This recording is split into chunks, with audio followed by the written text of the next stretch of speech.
Hello students, দেখো আগের ক্লাসে আমরা 11 অধ্যায়ের 13 দাগের অঙ্কগুলো পর্যন্ত আলোচনা করেছিলাম। আজ 14 থেকে অঙ্কগুলো আলোচনা করব। তো দেখো প্রথম অঙ্কটা কি বলেছে। উৎপলবাবু অধিক ফলনশীল ধান বীজ ব্যবহার করায় ধানের ফলন 55% বৃদ্ধি পেয়েছে, কিন্তু তার জন্য চাষের খরচ 40% বেড়েছে। আগে উৎপলবাবু তার জমিতে 1200 টাকা খরচ করে 3000 টাকার ফলন পেতেন। এখন জমিতে অধিক ফলনশীল ধান বীজ ব্যবহার করায় তার আয় কত পরিমাণ বাড়বে না কমবে হিসাব করে লিখি। আচ্ছা দেখো সমাধানটা দেখো তাহলে।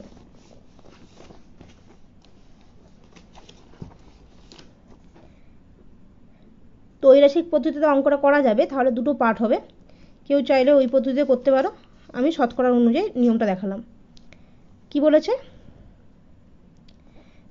অধিক ফলনশীল ধান বীজ ব্যবহার করায় ধানের ফলন 55% বৃদ্ধি পেয়েছে। তাহলে দেখো, তাহলে কি উৎপলবাবু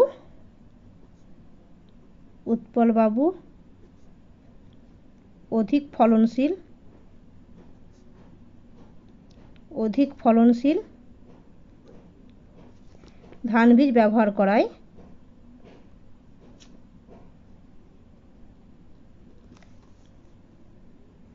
ফলন বৃদ্ধি কত পেয়েছে? ফলন বৃদ্ধি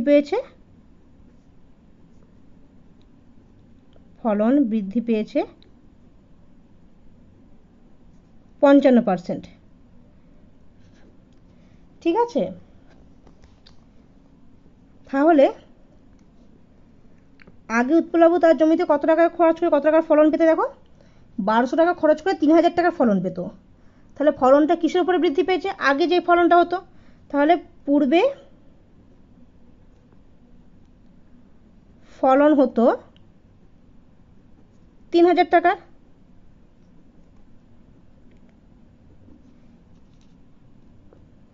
আচ্ছা, এই ফলনটা বৃদ্ধি পেয়েছে, এটা কিসের উপরে পেয়েছে? নিশ্চয়ই আগে যে পরিমাণ ফলন হতো তার উপরে। তাহলে 55% বৃদ্ধি 3000 টাকার উপরে। তাহলে অতএব কি আছে, ফলন বৃদ্ধি কত বলো? ফলন বৃদ্ধি সমান 3000 টাকার 55%। তো তার মানে 3000 গুণিত 55/100। তাহলে কত হচ্ছে দেখো, দুটো শূন্য কাটছে। 3 5 15, 5 হাত থাকে 1, 3 5 15 একে 16। ফলন বৃদ্ধি 1650 টাকা। তাহলে বর্তমানে ফলন হয় কত টাকার বলো? 3000 টাকা ছিল, বৃদ্ধি পেয়েছে এত, তার মানে 1650 টাকা বৃদ্ধি পেয়েছে। তাহলে বর্তমানে ফলন কত টাকার? 4650 টাকার। আচ্ছা, এটা ফলনটা বোঝা যাচ্ছে। তারপরে খরচটা দেখো, কি বলেছিল, তার জন্য খরচ 40% বেড়েছে। আচ্ছা, অধিক ফলনশীল ধান বীজ ব্যবহার করা, এটা সেকেন্ড পার্টটা দেখো। অধিক ফলনশীল ধান বীজ ব্যবহার করায়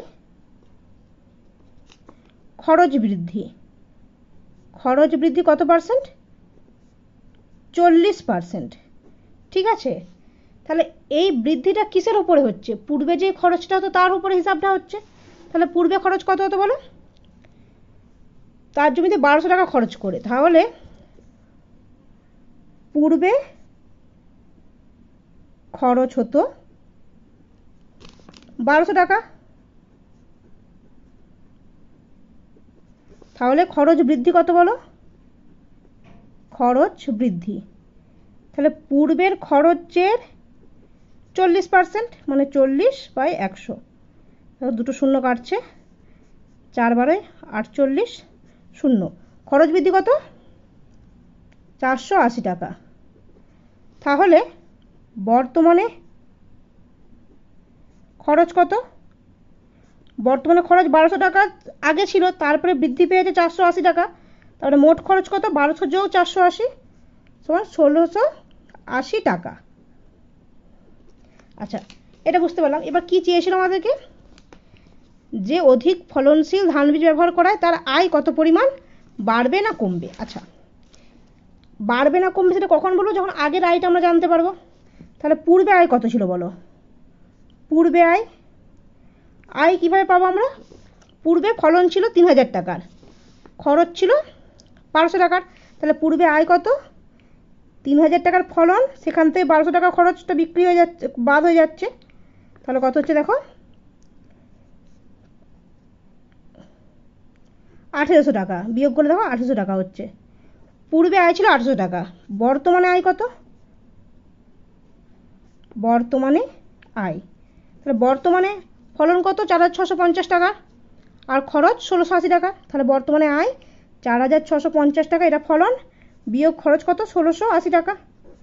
তাহলে এটা কত হচ্ছে দেখো, বিয়োগ ফলটা 8 কততে 15, 7 হাতে 1, 6 7, 9 10 11 9, বিয়োগটা পাশে দেখে নিও।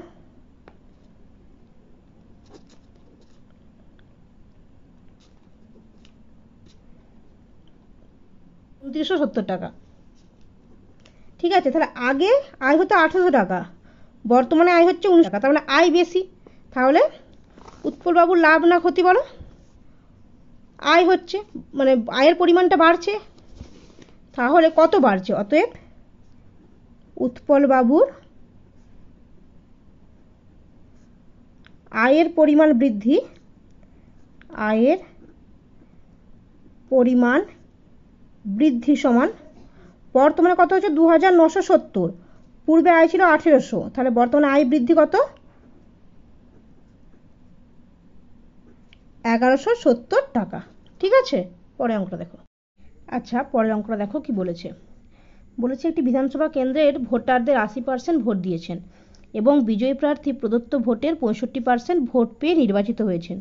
তিনি মোট ভোটের শতকরা কত ভোট পেয়েছেন হিসাব করে লিখি। আচ্ছা, তাহলে দেখো, এটা 15 দাগে। হ্যাঁ, তাহলে কি পাচ্ছি আমরা দেখো, ধরি মোট ভোটার 100, ধরি মোট ভোটার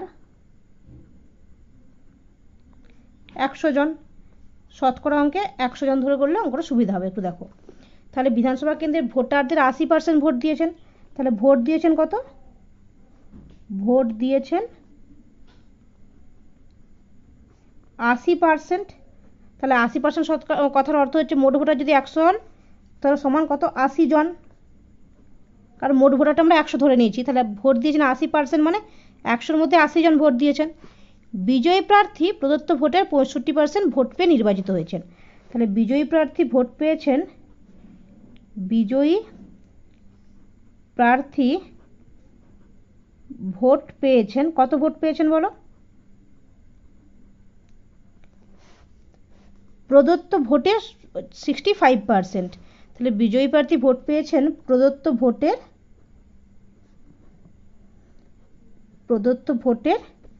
65%, তাহলে অর্থাৎ কত বলো? এটা যদি আমরা জনসংখ্যায় দেখি তাহলে কত হবে?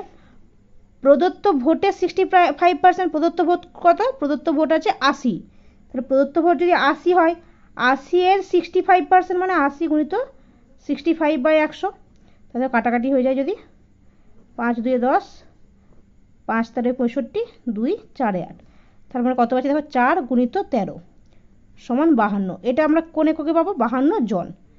তাহলে আমাদেরকে কি চেয়েছিল? চেয়েছিল যে হচ্ছে তিনি মোট ভোটের শতকরা কত ভোট পেয়েছেন। মোট ভোটের শতকরা মানে 100-র মধ্যে কত? আমরা মোট ভোটারটা 100 ধরে নিয়েছিলাম, তাহলে অতএব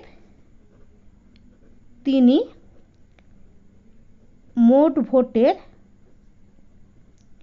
শতকরা ভোট পেয়েছেন কত বলো? শতকরা ভোট পেয়েছেন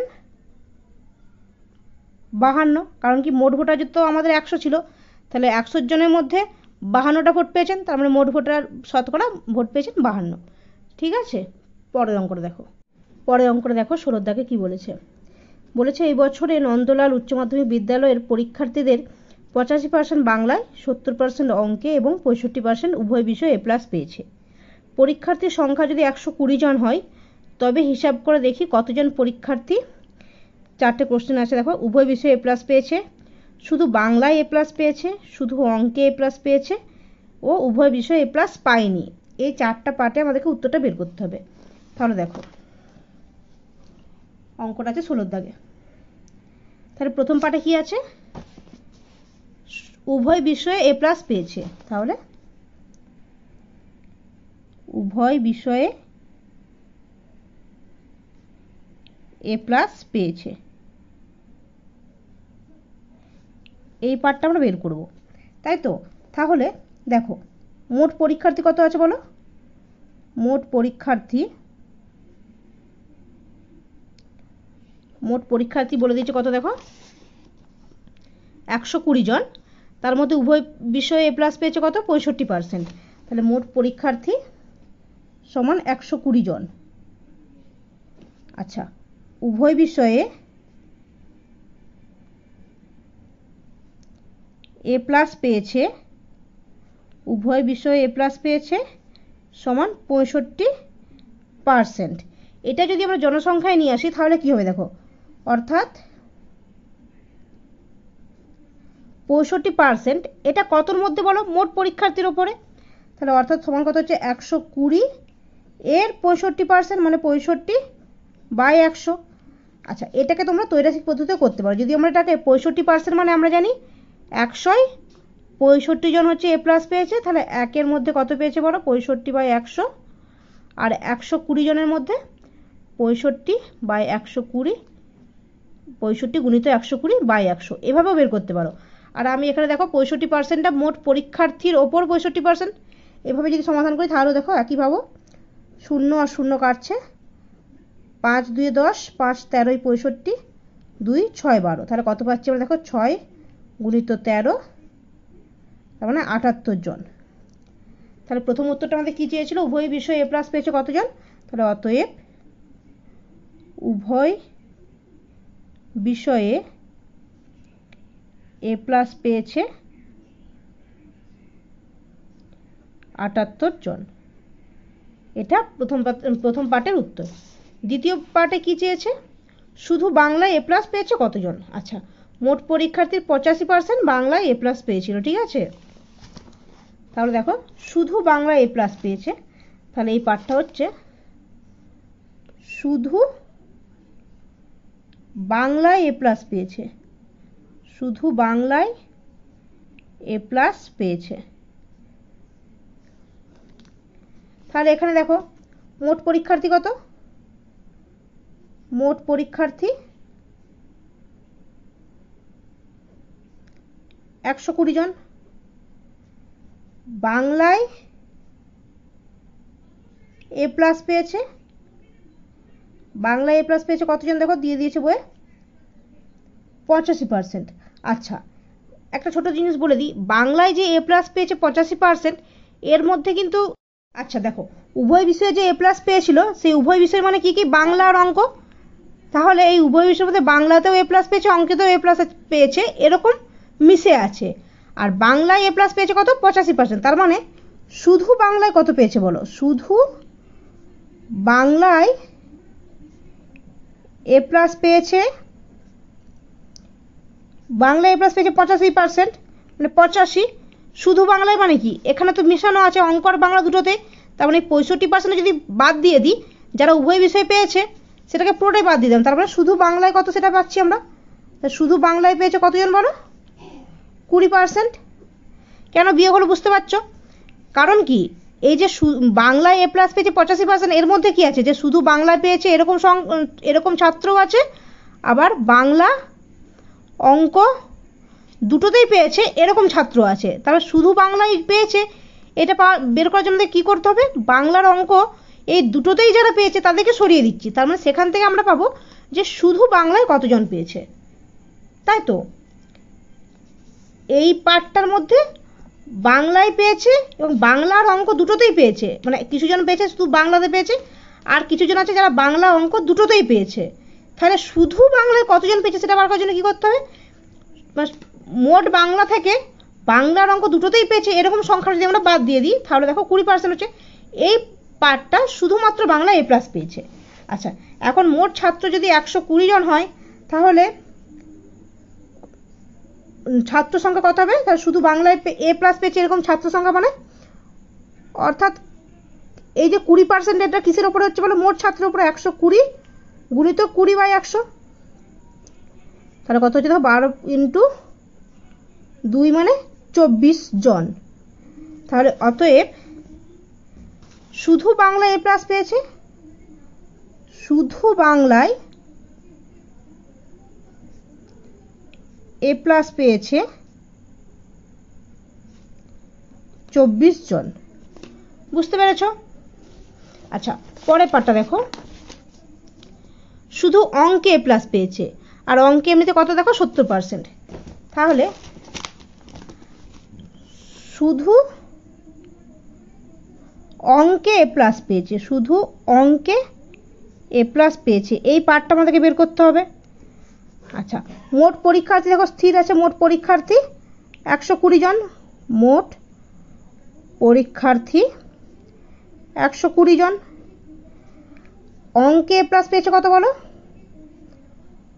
অঙ্কে এ প্লাস পেয়েছে 70%। আচ্ছা, এইখানে বসে দেখো একই ব্যাপার, কিছু জন ছাত্র আছে যারা শুধু অঙ্কে পেয়েছে, কিছু জন ছাত্র আছে বাংলা অঙ্ক দুটোতেই পেয়েছে। তাহলে এই 70%-এর মধ্যে কিছু জন আছে যারা শুধু অঙ্কে পেয়েছে, আর কিছু জন আছে বাংলা অঙ্ক দুটোতেই পেয়েছে। তাহলে শুধু অঙ্কে পেয়েছে, শুধু অঙ্কে এ প্লাস পেয়েছে, শুধু অঙ্কে এ প্লাস পেয়েছে কতজন বলো? এটাতে মেশানো আছে 70, তার মধ্যে যারা বাংলা অঙ্ক দুটোতেই পেয়েছে সেইটাকে যদি বাদ দিয়ে দিই, সেটা কতজন বলো? এই যে উভয় বিষয়ে 65%, এই 65টা যদি বাদ দিয়ে দিই তাহলে কত হচ্ছে বলো? 5%। তাহলে অর্থাৎ জনসংখ্যাতে অঙ্কটা কত আসছে দেখো, 5%টা কিসের উপরে? মোট ছাত্রছাত্রীর উপরে। তাহলে 120 গুণিত 5/100, তাই তো? তাহলে ধরো কাটাকাটি করলে 5 2 10, 2 6 12 সমান 6 জন। তাহলে অতএব শুধু অঙ্কে এ প্লাস পেয়েছে 6 জন। আচ্ছা, পরের পার্টটা দেখো।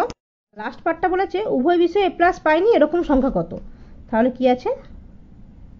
উভয় বিষয়ে এ প্লাস পায়নি। তাহলে দেখো, আচ্ছা, মোট পরীক্ষার্থী সংখ্যা আছে কত বলো? মোট পরীক্ষার্থী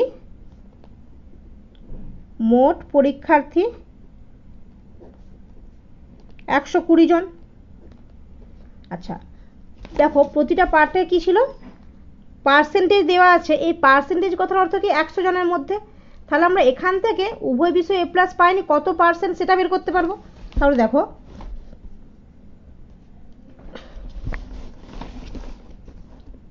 উভয় বিষয়ে এ প্লাস পাইনি কত পার্সেন্ট বলো? 100 মোট, তার মধ্যে 65% আছে যারা উভয় বিষয়ে এ প্লাস পেয়েছে, তাহলে এরা বাদ। শুধু বাংলায় কতজন পেয়েছে? আগের অঙ্কে দেখো পেয়েছি আমরা 20%। আচ্ছা, শুধু অঙ্কে পেয়েছে 5%। তাহলে উভয় বিষয়ে যারা এ প্লাস পেয়েছে সেটা বাদ গেল। শুধু বাংলায় পেয়েছে 20%, সেটাও বাদ গেল। আর শুধু অঙ্কে পেয়েছে 5%, এটাও বাদ গেল। তাহলে কত হচ্ছে বলো? 100 - 65 - 20 মানে 100 - 90। তাহলে সমান, এগুলো পার্সেন্টে বের করছি, 10%। তাহলে উভয় বিষয়ে এ প্লাস পাইনি কত? 10%। অর্থাৎ এই ছাত্র সংখ্যাটা কত হচ্ছে বলো? এই 10%টা কিসের উপরে? মোট পরীক্ষার্থীর উপরে। মানে অর্থাৎ 120 এর 10%, তাহলে কত হচ্ছে? 12 জন। তাহলে অতএব উভয় বিষয়ে এ প্লাস পায়নি 12 জন। উভয় বিষয়ে এ প্লাস পায়নি 12 জন। ঠিক আছে।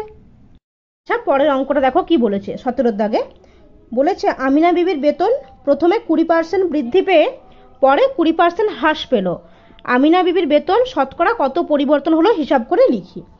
এটা চেয়েছে। তাহলে ধরে নিচ্ছি আমরা প্রথমেই, ধরি আমিনা বিবির বেতন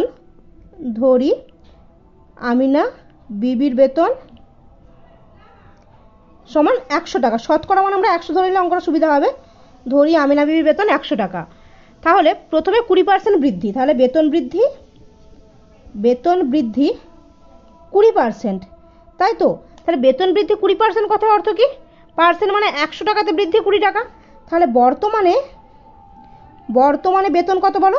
বর্তমানে বেতন প্রথমে কত ছিল? 100, 20% বৃদ্ধি মানে 100তে 20 বৃদ্ধি, তার মানে 100 যোগ 20 সমান কত হচ্ছে বলো? 120 টাকা। ঠিক আছে। আচ্ছা, পরের পাটে কি বলেছে? পরে 20% হ্রাস পেল, তাহলে বেতন হ্রাস 20%। আচ্ছা, এখানে 20% হ্রাস যেটা, সেটা কিসের উপরে হচ্ছে? আর তো 100-র উপরে হচ্ছে না, কারণ এটা পরবর্তী ক্ষেত্রে বেতনটা হ্রাস পাচ্ছে যখন বেতনটা অলরেডি 120 টাকা হয়ে গেছে। তাহলে বেতন হ্রাস যেটা ঘটছে সেটা কোন বেতনের উপরে ঘটছে? বর্তমানে যে বেতনটা ছিল সেটার উপরে ঘটছে, মানে 120 টাকার উপরে। তাহলে এখন বেতন কত হচ্ছে বলো? এখন বেতন হ্রাস কত? এখন বেতন হ্রাস কত? হ্রাস পেয়ে কত হচ্ছে? হ্রাসটা কত হচ্ছে দেখো, হ্রাস হচ্ছে 120, 120 এর 20% মানে 20/100 সমান কত হচ্ছে দেখো? 00 কাটলে 24 টাকা। এটা হচ্ছে বেতন হ্রাসের পরিমাণ, মানে 20% যদি বেতন হ্রাস পায়, বর্তমান বেতন যদি 120 টাকা হয়, তার উপরে 20% হ্রাস পাচ্ছে, মানে বেতনটা হ্রাস পাচ্ছে 24 টাকা। তাহলে এখন বেতন কত? এখন বেতন কত বলো? বেতন কত ছিল? 120 টাকা। তাহলে 120 টাকার ওপরে 20% হ্রাস পেয়েছিল, সেই হ্রাসটা কত? সেই হ্রাসটা 24 টাকা। তাহলে বেতন হ্রাস কত হচ্ছে? 24 টাকা। তাহলে এখন বেতন কত হচ্ছে বলো? 120 মাইনাস হ্রাসের পরিমাণটা যেটা কমে গেছে, তাহলে এত টাকা। তাহলে এটা বিয়োগ করলে কত হচ্ছে দেখো? 6,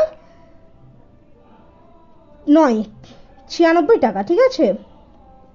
আচ্ছা, তাহলে এটা হচ্ছে 96 টাকা। এই বেতনটা এখন হয়েছে। তাহলে কি চেয়েছিল আমাদেরকে? চেয়েছিল যে আমিনা বিবির বেতন শতকরা কত পরিবর্তন হলো। তাহলে প্রথমে আমরা 100 ধরে নিয়েছিলাম, প্রথম পার্টে বেতন 20% বৃদ্ধি পেয়ে এই টাকাটা হয়েছিল, তারপরে 20% হ্রাস পেয়ে বর্তমানে এই বেতনটা। তাহলে বেতন শতকরা পরিবর্তন কত হচ্ছে? আমরা তো 100-র উপরে ধরেছিলাম, তাহলে পূর্বে এই বেতনটা ছিল, এখন সেটা 96 হয়ে গেছে। তাহলে বেতন পরিবর্তন কত বলো? বেতন পরিবর্তন 100 টাকা দিয়ে শুরু করেছিল, কিন্তু বর্তমানে কত? 96। তাহলে বেতন পরিবর্তন কত বলো? 4 টাকা। তাহলে কি চেয়েছিল আমাদেরকে? বেতন শতকরা কত পরিবর্তন হলো। তাহলে অতএব আমিনা বিবির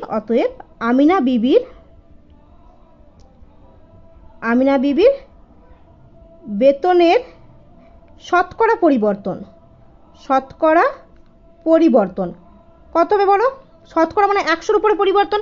এই 4 টাকাটা তো 100-র উপরেই পরিবর্তন হচ্ছে, কারণ কি প্রথমে আমরা বেতনটা 100 টাকা ধরে নিয়েছিলাম, তাহলে 100 টাকার উপরে 4 টাকা পরিবর্তন হচ্ছে। তার মানে এটাই হচ্ছে আমিনা বিবির বেতনের শতকরা পরিবর্তন 4। অথবা আমরা যদি কি লিখি? পার্সেন্টেজ চিহ্ন দিয়ে লিখি, অথবা বেতন পরিবর্তন 4%। শতকরা লিখলে পার্সেন্টেজের চিহ্ন দেবো না, পার্সেন্টেজ লিখলে শতকরা লিখবো না, কারণ শতকরা কথা অর্থটাই হচ্ছে পার্সেন্টেজ। তাহলে দুভাবে লিখতে পারি, হয় লিখবো আমিনা বিবির বেতনের শতকরা পরিবর্তন 4, অথবা বেতন পরিবর্তন 4%। ঠিক আছে। আচ্ছা দেখো পরের অঙ্কটা কি বলেছে। 18 দাগে একটি আয়তক্ষেত্রের দৈর্ঘ্য 15% বৃদ্ধি করা হলো এবং প্রস্থ 15% হ্রাস করা হলো। আয়তক্ষেত্রের ক্ষেত্রফল শতকরা কত বৃদ্ধি বা হ্রাস পেল হিসাব করি। তাহলে দেখো 18 দাগে ধরি আয়তক্ষেত্রের দৈর্ঘ্য সমান 100 একক। ঠিক আছে। প্রস্থ সমান 100 একক। তাহলে ক্ষেত্রফল সমান কত হচ্ছে বলো? ক্ষেত্রফল সমান দৈর্ঘ্য গুণিত প্রস্থ সমান 100 গুণিত 100। তাহলে কত হচ্ছে? এটা 10,000 বর্গ একক। ঠিক আছে। আচ্ছা, শর্ত কি দিয়েছিল? দৈর্ঘ্য 15% বৃদ্ধি করা হলো এবং প্রস্থ 15% হ্রাস করা হলো। তাহলে দৈর্ঘ্য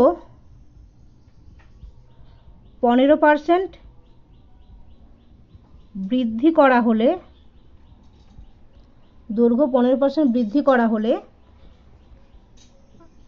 দৈর্ঘ্য, বর্তমানে দৈর্ঘ্য কত হচ্ছে, বর্তমানে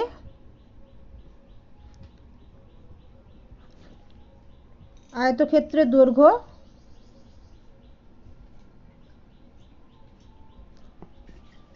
দেখো 15% কিসের উপর বৃদ্ধি পাচ্ছে, 100-র উপরে। পার্সেন্ট কথার অর্থই 100-র উপরে। তাহলে বর্তমানে আয়তক্ষেত্রের দৈর্ঘ্য কত হচ্ছে, 100 ছিল, 15% বৃদ্ধি মানে 100-তে 15 বৃদ্ধি, তাহলে কত হচ্ছে, 115 একক।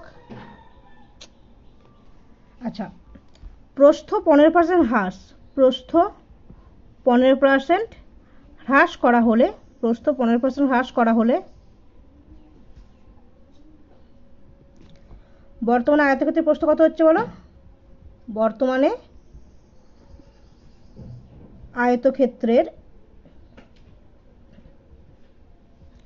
প্রস্থ সমান হ্রাস মানে কি, আগে পূর্বে 100 ছিল, 15% হ্রাস মানে 100-ই 15 হ্রাস, মানে কত একক, 85 একক। তাহলে বর্তমানে আয়তক্ষেত্রের ক্ষেত্রফল সমান, আয়তক্ষেত্রের ক্ষেত্রফল সমান দৈর্ঘ্য গুণিত প্রস্থ। তাহলে দৈর্ঘ্য কত জানি বলো, দৈর্ঘ্য আছে 115, প্রস্থ কত, প্রস্থ 85। তাহলে এটা যদি গুণ করা হয়, দেখো 115 আর 85 গুণ করলে কত হচ্ছে, 5 8 40 0 হাতে 4, 8 1 4 2 হাতে 8 1 1 9, তাহলে 9775, 9775 বর্গ একক। তাহলে দেখো পূর্বে ক্ষেত্রফল ছিল 10,000 বর্গ একক, বর্তমানে হয়েছে 9775 বর্গ একক। তাহলে ক্ষেত্রফল হ্রাস পেয়েছে। তাহলে ক্ষেত্রফল হ্রাস কত পেয়েছে বলো, ক্ষেত্রফল হ্রাস পূর্বে ছিল 10,000, বর্তমানে হচ্ছে 9775, মানে কত হ্রাস পেয়েছে, এটা বিয়োগ করব, বর্গ একক। তাহলে এটা কত হচ্ছে দেখো, 225 বর্গ একক। আচ্ছা, কি চেয়েছে আমাদেরকে, চেয়েছে শতকরা কত হ্রাস বা বৃদ্ধি পেল। তাহলে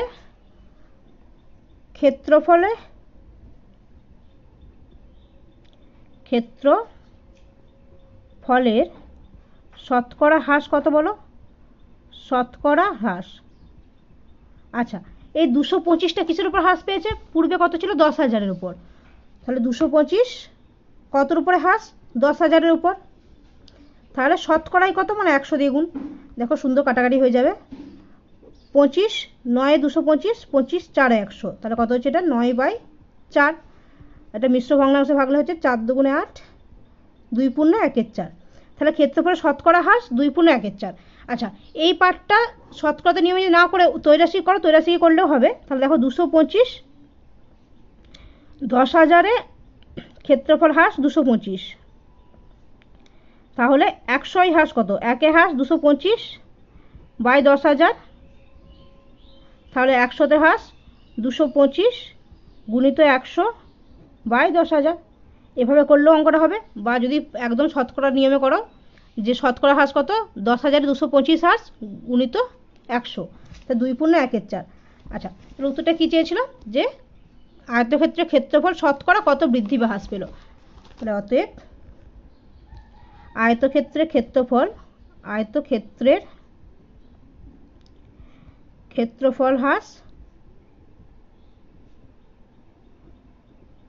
হ্রাস সমান কত, 2 পূর্ণ 1 4%। আচ্ছা, একটা জিনিস বলে দিই, পার্সেন্ট চিহ্নটা দিয়ে দিলে শতকরা লেখা যাবে না, শতকরা লিখে দিলে পার্সেন্ট চিহ্ন দেওয়া যাবে না, কারণ কি এই কথাটার অর্থই হচ্ছে 1 শতকরা, তাই তো। তাহলে আয়তক্ষেত্রের ক্ষেত্রফল হ্রাস 2 পূর্ণ 1 4%, বা শতকরা যদি আমরা এরকম করে লিখি, তাহলে শতকরা হ্রাস, ক্ষেত্রফলের শতকরা হ্রাস 2 পূর্ণ 1 4। ঠিক আছে, যদি আমরা লিখে দিই ক্ষেত্রফল হ্রাস, তখন পার্সেন্ট দেবো 2 পূর্ণ 1 4%, আর যদি বলি শতকরা হ্রাস মানে 2 পূর্ণ 1 4। শতকরা কথা অর্থ হচ্ছে এটা 100-র মধ্যে হ্রাস। ঠিক আছে, পরের অঙ্কটা দেখো কি বলেছে। বলেছে একটি ঘরের দৈর্ঘ্য, প্রস্থ এবং উচ্চতা যথাক্রমে 15 মিটার, 10 মিটার এবং 5 মিটার। যদি দৈর্ঘ্য, প্রস্থ এবং উচ্চতার প্রত্যেকটি 10% বৃদ্ধি করা হয়, তবে চার দেওয়ালের ক্ষেত্রফল শতকরা কত বৃদ্ধি পাবে হিসাব করে লিখি। তাহলে দেখো, ঘরের দৈর্ঘ্য সমান 15 মিটার, প্রস্থ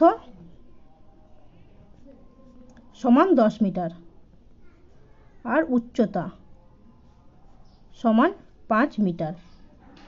তাহলে চার দেওয়ালের ক্ষেত্রফলের সূত্র কি? চার দেওয়ালের ক্ষেত্রফল সমান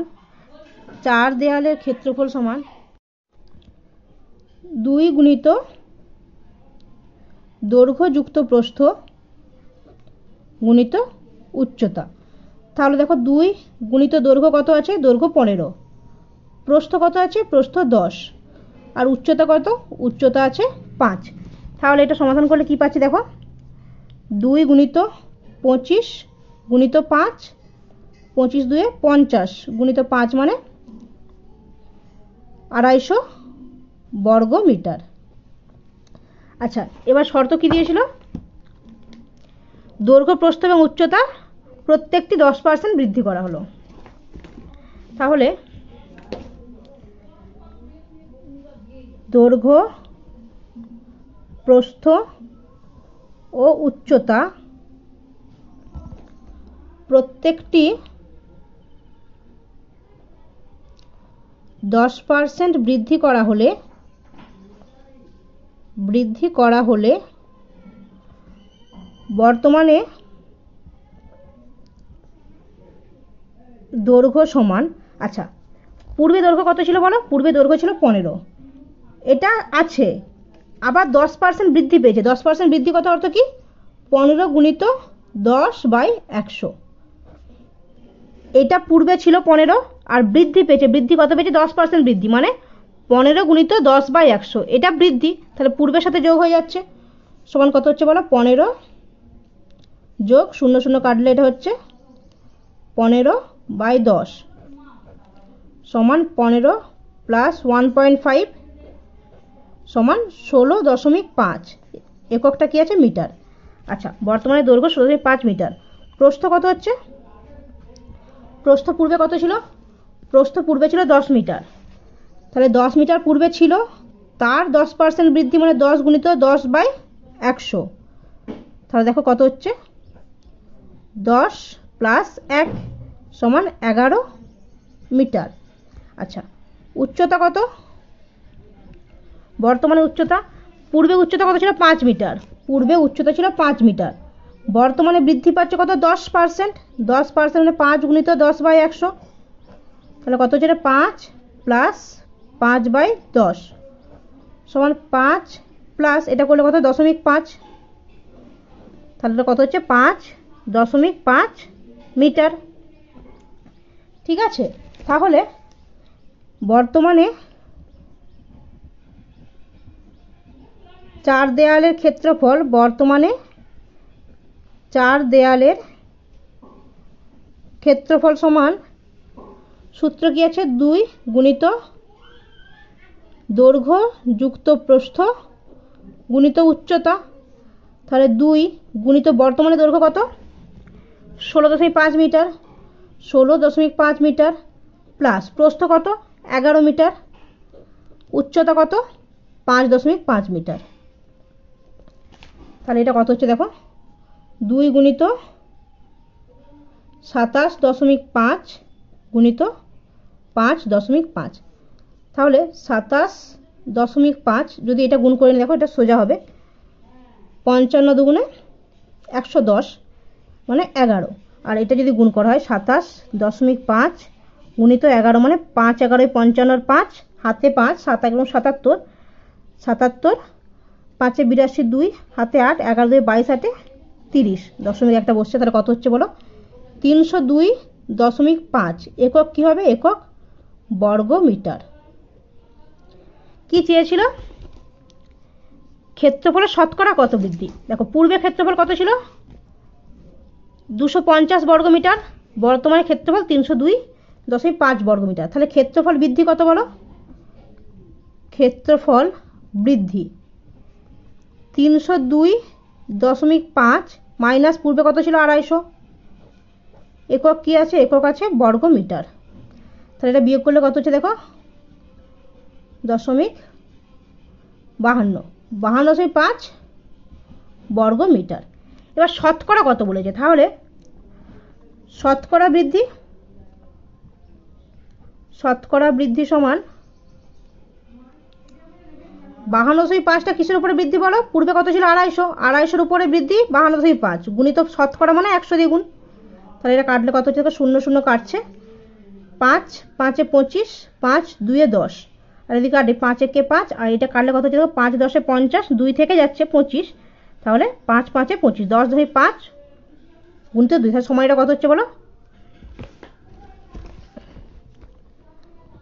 10.5 গুণিত 2 সমান 21। তাহলে শতকরা বৃদ্ধি কত হচ্ছে 21। আচ্ছা, এটাকে তোমরা তৈরাশিকে করতে পারো যে 250 বৃদ্ধি 52.5, একে বৃদ্ধি কত 52.5 বাই 250, আর শতকরা মানে 100তে কত বৃদ্ধি 52.5 গুণিত 100 বাই 250। দেখো এভাবে পেলেও একই উত্তর পাবে। ঠিক আছে, তাহলে কি চেয়েছিল আমাদেরকে, ক্ষেত্রফল শতকরা কত বৃদ্ধি। অতএব 4 দেয়ালের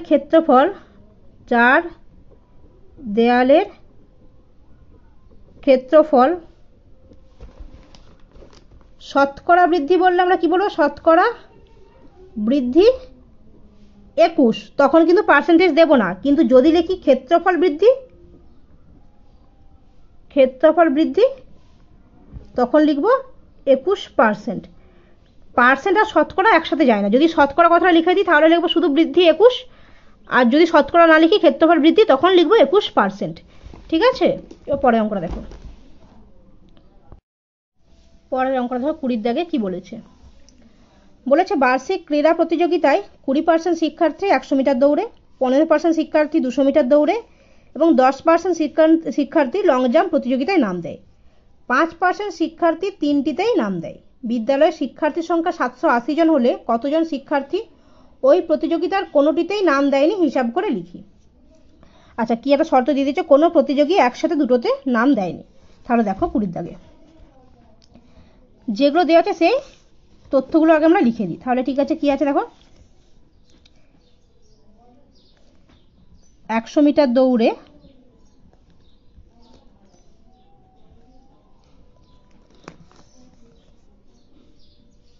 নাম দেয় 20%, 200 মিটার দৌড়ে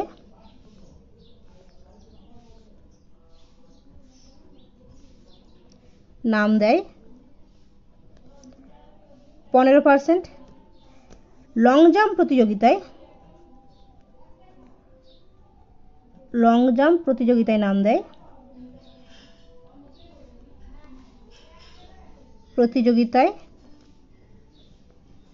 নাম দেয় 10%। আচ্ছা, তাহলে আর কোনোটিতেই নাম দেয়নি, না সরি, 5% শিক্ষার্থী তিনটিতেই নাম দিয়েছে, আর তিনটিতেই নাম দিয়েছে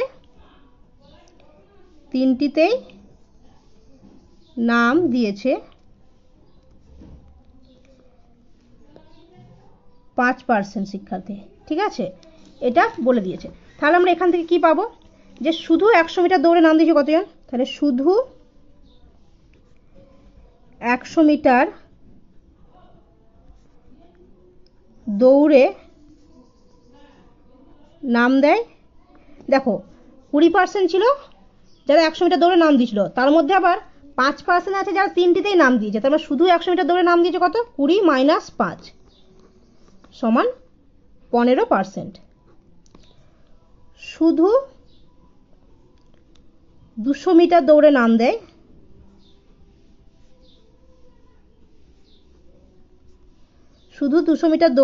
দেয় 15% ছিল যারা দিয়েছিল, তার মধ্যে কিছু মিশে আছে যারা তিনটিতেই দিয়েছে, তাহলে এটা বিয়োগ করে বাদ দিয়ে দিচ্ছি, তাহলে কত হচ্ছে বলে 10%।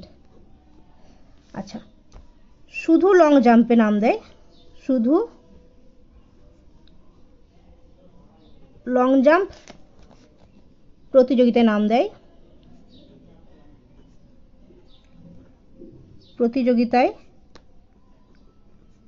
নাম দেয়, দেখো 5% ছিল, সরি লং জাম্পেতে 10%, তাহলে 10 ছিল, তার মধ্যে 3টেতে ছিল 5%, এটা বাদ দিয়ে দিলে কত হচ্ছে দেখো, সমান 5%। তাহলে আমরা আচ্ছা কি চেয়েছিল কি, যে কতজন শিক্ষার্থী ওই প্রতিযোগিতায় কোনোটিতেই নাম দেয়নি। আচ্ছা তাহলে দেখো এখানে আমরা কতজন করে পরীক্ষার্থী নাম দিয়েছে সেটা পেয়েছি। এবার যদি বলি তাহলে কোনোটিতেই নাম দেয়নি, এটা কত হবে বলো, পার্সেন্টেজ দেওয়া আছে মানে কি, মোট তো নিশ্চয়ই 100, তাহলে 100 থেকে শুধুমাত্র 100 মিটার যারা নাম দিয়েছে তাদেরকে বাদ দিয়ে দিলাম, শুধু 200 মিটারে যারা নাম দিয়েছে সেটাও বাদ, শুধু লং জাম্প প্রতিযোগিতায় বাদ দিয়েছে এদেরকেও বাদ, আর যারা 3টিতেই নাম দিয়েছিল সেই 5%টাও যদি বাদ দিয়ে দিই, তাহলে দেখো আমরা কি পাচ্ছি, যে শুধু কোনোটিতেই নাম দেয়নি এরকম শিক্ষার্থীরা পেয়ে যাব। কারণ মোট তো 100 ছিল, তার মধ্যে 100 মিটার নাম দিয়েছে 15%, 200 মিটারে দিয়েছে 10%, আর লং জাম্প দিয়েছে 5%, আবার আছে 5% যারা 3টিতেই দিয়েছিল। তাহলে কোনোটিতেই নাম দেয়নি মানে কি, এগুলোকে 100 থেকে বিয়োগ করে দিচ্ছি, তাহলে কত হচ্ছে দেখো, 100 মাইনাস 25, 10-এ 35%, তাহলে কত হচ্ছে দেখো 5, 65%, তাহলে কোনোটিতেই নাম দেয়নি এরকম শিক্ষার্থী কত আছে, 65%। আচ্ছা মোট শিক্ষার্থী কত, মোট শিক্ষার্থী 780 জন, তাহলে মোট শিক্ষার্থী 780 জন, তাহলে এই 65%টা নিশ্চয়ই মোট শিক্ষার্থীর ওপরে। তাহলে কি চেয়েছিল আমাদেরকে, যে কতজন শিক্ষার্থী ওই প্রতিযোগিতায় কোনোটিতেই নাম দেয়নি, তাহলে 65% প্রতিযোগী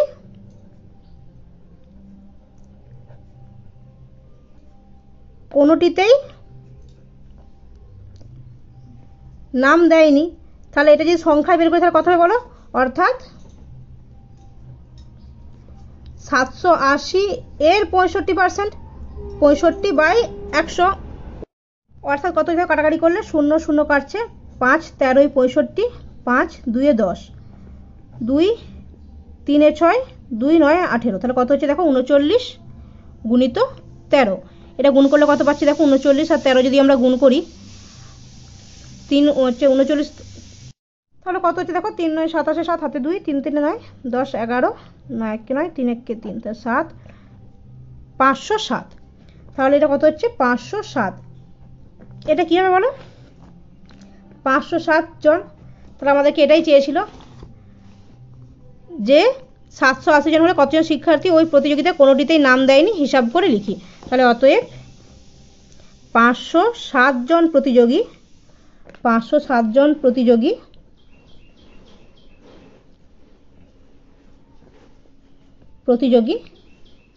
কোনোটিতেই নাম দেয়নি, ঠিক আছে।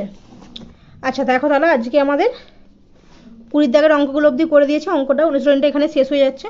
যদি কোনো অঙ্ক বুঝতে অসুবিধা থাকে ভিডিওটা আরেকবার দেখে নিও, পরের ক্লাসে নতুন কোনো চ্যাপ্টার নিয়ে আলোচনা করব। Thank you.